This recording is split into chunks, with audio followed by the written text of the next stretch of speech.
Okay, ഇതിൻ്റെ ബാക്കി തന്നെയാണ്. നമുക്ക് 7 കോടി, ഒറ്റ 10, 100, 1000, 10000, ലക്ഷം, 10 ലക്ഷം, കോടി. അപ്പോൾ 7 കോടിയാണിത്.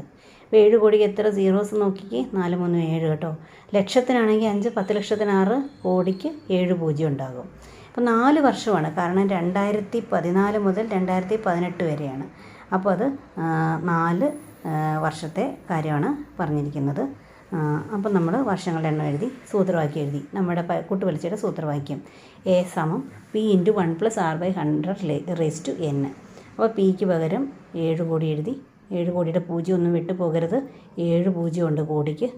പിന്നെ 1 + 20/100. ഇത് 120/100 ആണല്ലോ, നമ്മൾ കുറേ പ്രാവശ്യം പഠിച്ചിട്ടുണ്ട്. ഇനി പൂജ്യങ്ങളൊക്കെ ആവശ്യാനുസരണം വെട്ടാം. ഇവിടുത്തെ 2 പൂജ്യവും ഈ 120ൻ്റെ ഓരോരോ പൂജ്യം പോയി. ഇതും അങ്ങനെ പോയി. ഇനി ഇവിടുത്തെ 2 സീറോസ് ഇവിടെ വെട്ടിക്കളഞ്ഞു. ഇനി 7000 ഇവിടെയുള്ളൂ, ഇവിടെ ഇത്രയും 12. ഇതെല്ലാം കൂടെ ഗുണിക്കുമ്പോൾ കിട്ടുന്നത് ഇത്രയാണ്, 14,51,52,000 ഗുണിക്കുമ്പോൾ.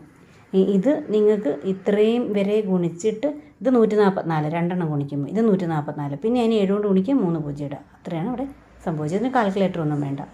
ഇനി നമ്മൾ പേജ് 95 പ്രോബ്ലംസ് ആണ് ചെയ്യുന്നത്. പേജ് 95 നോക്കുക. ഓരോ വർഷവും 15% വീതം വേസ്റ്റ് വർദ്ധിച്ചുകൊണ്ടിരിക്കുന്നു. വേസ്റ്റ് എന്ന് പറഞ്ഞാൽ ഇലക്ട്രിക് വേസ്റ്റുകളാണ്.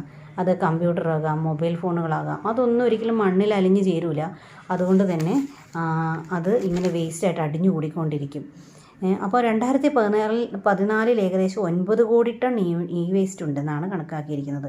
എങ്കിൽ 2020 എന്നുവെച്ചാൽ 6 കൊല്ലം കൊണ്ട് എത്ര ടൺ വേസ്റ്റ് ഉണ്ടാകാനാണ് സാധ്യത? അത് ഈ ചോദ്യം ഒന്ന് എഴുതിയെടുക്കുക. അതിനുശേഷം നോക്കുക, നമ്മൾ ഇത് വർദ്ധിച്ചുകൊണ്ടിരിക്കുന്നു എന്നാണ്. അപ്പോൾ നമ്മൾ വർദ്ധിക്കുന്നത് പോലെ തന്നെ കൂട്ടുപലിശയുടെ അതേ സൂത്രവാക്യം ഉപയോഗിച്ച് ചെയ്യുന്നു. 9 കോടി എന്ന് പറയുമ്പോൾ എത്ര പൂജ്യമുണ്ട്? 7 പൂജ്യം ഇടണം. 9 കഴിഞ്ഞിട്ട് 6 വർഷമുണ്ട്. ഇതിങ്ങനെ കൊടുത്തു. ഇതേപോലെ ഇങ്ങനെ വെട്ടേണ്ടതെല്ലാം വെട്ടിക്കളഞ്ഞു. ഇനി എത്രയാണ് ലാസ്റ്റ് അവശേഷിച്ചിരിക്കുന്നത്? 9 × 15% ആയതുകൊണ്ടാണ് ഇതിങ്ങനെ 115. അങ്ങനെ എത്ര എണ്ണം വന്നു? 6 പ്രാവശ്യം വന്നിട്ടുണ്ട്. ഇവിടെ ഇപ്പോൾ അതൊരു 1 ലക്ഷമുണ്ട്. 5 പൂജ്യം ഇവിടെ കിടക്കുന്നത് 9. ബാക്കിയൊക്കെ പൂജ്യങ്ങളൊക്കെ വെട്ടിപ്പോയി.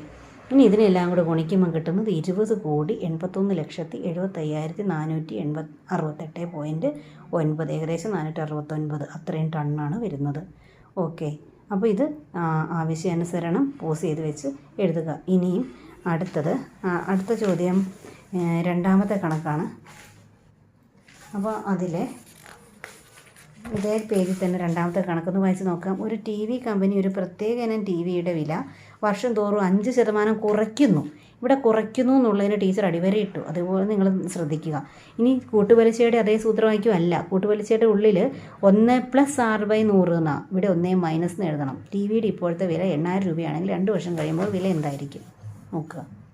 അപ്പം ഇവിടെ 5% കുറയുന്നത്. കുറയുന്നതായതുകൊണ്ട് സൂത്രവാക്യം എന്താണ്? A = P × 1 - R/100 raised to n. അപ്പോൾ Pയും Nനും എല്ലാം എഴുതി, R എഴുതി. എന്നിട്ടതാ ഇത് സൂത്രവാക്യം. ഇപ്പോൾ Pക്ക് പകരം 8000 ആണ്. 1 - 5/100 സ്ക്വയറാണ്. 2 ആണല്ലോ n. ഇനി അങ്ങനെ ഇതെല്ലാം ചെയ്ത് വരുമ്പോഴത്തേക്കും നമുക്ക് എത്രയാണ് കിട്ടുന്നത്? വെട്ടാളൊക്കെ വെട്ടിക്കഴിഞ്ഞിട്ട് 8 × 95 × 95/10. അപ്പോൾ കാരണം ഇവിടുന്ന് ഇത്രയും സീറോസ് വെട്ടിപ്പോയി, ഇനി 10 ബാക്കിയുള്ളൂ. അപ്പോൾ ഇതിങ്ങനെ ഗുണിക്കും. ഇതൊക്കെ നമുക്ക് ഗുണിക്കാവുന്നുള്ളൂ. കാൽക്കുലേറ്റർ ഒന്നും വേണ്ട. 7220 രൂപ. കാരണം ആകെ 2 വർഷമുള്ളൂ, നമുക്ക് സുഖമായിട്ട് ചെയ്യും. ഇവിടെ ശ്രദ്ധിക്കാനുള്ളത് 1 - 5/100 എന്ന് വരുമ്പോൾ 100ൽ നിന്ന് 5 കുറച്ച് 95, 95 ഇവിടെ എഴുതണം എന്നുള്ളതായിരുന്നു. 1 + 5 ആയിരുന്നെങ്കിൽ 105/100, 1 - 5 ആകുമ്പോൾ 95/100. അതാണ് ഇവിടെ ശ്രദ്ധിക്കാനുള്ളൂ. ഇനി മൂന്നാമത്തെ ചോദ്യം നോക്കുക. നമ്മുടെ ദേശീയ മൃഗമാണല്ലോ കടുവ. ഓരോ വർഷം കഴിയും തോറും ഇവയുടെ എണ്ണത്തിൽ കുറവ് വന്നുകൊണ്ടിരിക്കുന്നു. വാർഷികമായി 3% വീതം കുറഞ്ഞുകൊണ്ടിരിക്കുന്നു എന്നാണ് കണക്ക്.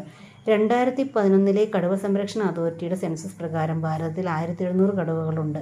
ഇങ്ങനെ തുടർന്നാൽ 2016 ആകുമ്പോൾ എത്ര കടുവകളുണ്ടാകും എന്ന് വെച്ചാൽ 5 വർഷം കഴിയുമ്പോൾ എന്ത് മാറ്റം വരുന്നുള്ളതാണ്. അപ്പം R = 3%, 1700 P. 1700 കടുവകളല്ലേ ഉള്ളത്. N = 5 വർഷം. സൂത്രവാക്യം ശ്രദ്ധിക്കുക, കുറയുവാണ്. ഇവിടെ പ്രത്യേകം പറഞ്ഞു കുറഞ്ഞുകൊണ്ടിരിക്കുകയാണെന്ന്. അപ്പം ഈ സൂത്രവാക്യം എഴുതണം. A = P × 1 - R/100 raised to n. എന്നിട്ട് 1700 × എല്ലാം മൈനസ് എന്നൊക്കെ എഴുതി. അപ്പോൾ 100ൽ നിന്ന് 3 കുറയ്ക്കുന്നതാണ് ഇവിടെ എഴുതേണ്ടത്. 97 ഇങ്ങനെ വരുന്നു.